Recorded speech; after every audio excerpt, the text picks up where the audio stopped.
Candi Minak Jinggo di Mojokerto yang ditemukan belakangan ini, membawa persimpangan pendapat di kalangan masyarakat dan akademisi. Candi Minak Jinggo dianggap masyarakat sebagai peninggalan Raja Kerajaan Belambangan, yakni Raja Minak Jinggo. Hal ini berdasarkan penemuan sebuah arca yang diyakini masyarakat merupakan perwujudan Raja Minak Jinggo ini dari Kerajaan Belambangan. Sedangkan para akademisi dan arkeolog menyebutkan bahwa Candi Minak Jinggo merupakan peninggalan Kerajaan Majapahit. Sampai saat ini Candi Minak Jinggo di Mojokerto ini masih mengundang perdebatan, jadi sebenarnya ini peninggalan Kerajaan Belambangan atau Majapahit?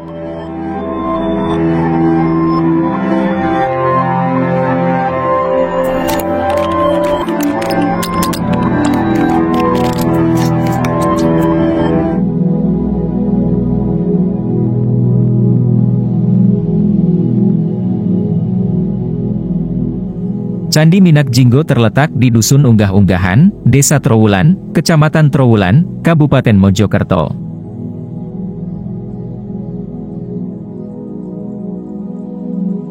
Nama Minak Jinggo berasal dari temukan arca raksasa bersayap yang dikenal masyarakat dengan nama Minak Jinggo, Menak Jingga.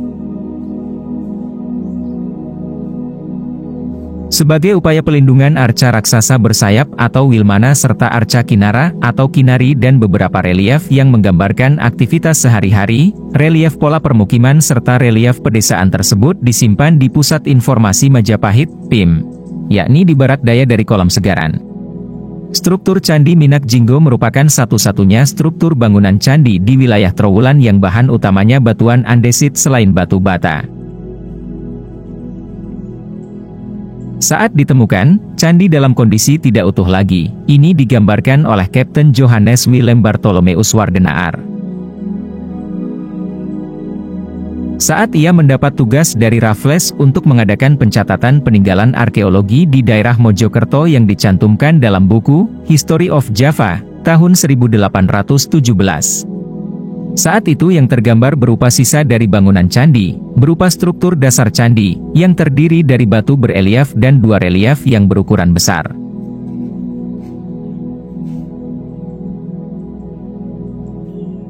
Candi Minak Jinggo merupakan sebuah candi yang di dalamnya terdapat struktur bata, dan blok-blok batu candi baik yang keadaannya polos maupun bermotif.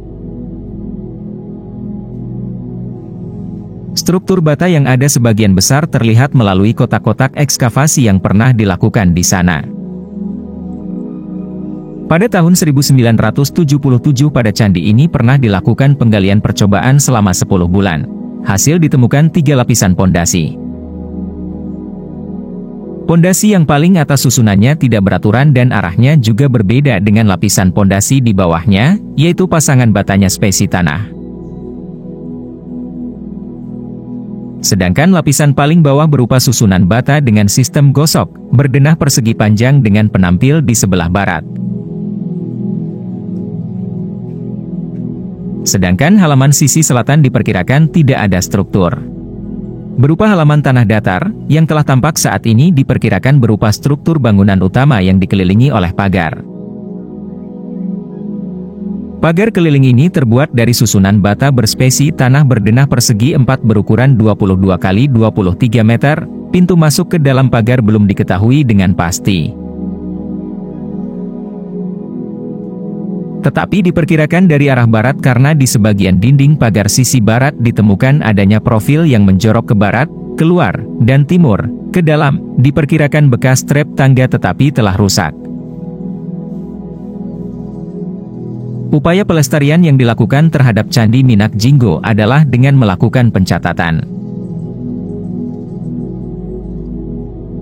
yakni melalui kegiatan inventarisasi, melakukan kegiatan pemugaran, konservasi secara berkala, pelindungan berupa pembuatan cungkup dan menempatkan juru pelihara.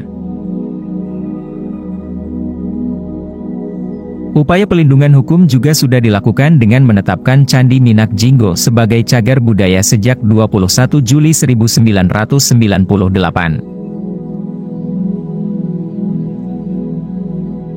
Temuan batu andesit tersebut diamankan dan diregister oleh Balai Pelestarian Kebudayaan Wilayah 11. Sehingga jika akan dilakukan rekonstruksi maka sudah ada susunan percobaan. Untuk keamanan sehingga potongan batu andesit tersebut saat ini disimpan di Pusat Informasi Majapahit, PIM, Trowulan.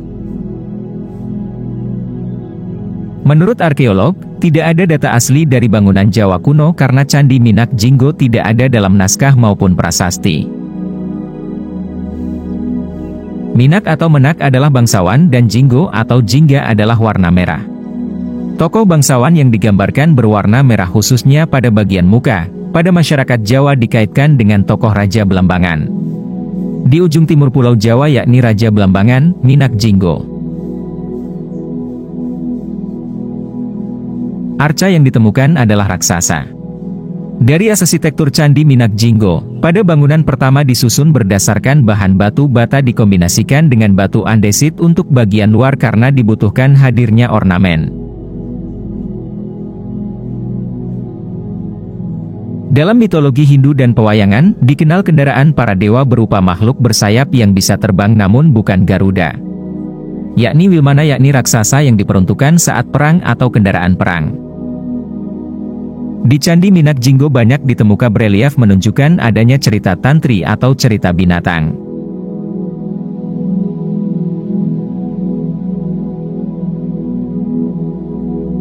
Selain itu ada balok batu putih. Hal itu mengingatkan pada beberapa candi di sekitar Trowulan, seperti di situs Kumitir, situs Klinterejo. Sehingga bisa disimpulkan bangunan suci di Trowulan secara umum tidak selalu bata, batu namun juga kombinasi batu putih. Dari sisi artistik, relief di batu putih akan lebih hidup sifatnya. Meskipun diakui banyak candi di masa Majapahit dilengkapi dengan angka tahun, namun tidak di Candi Minak Jinggo. Dari sisi pelestarian, Candi Minak Jinggo sudah memiliki atap sehingga tidak terkena panas dan hujan secara langsung.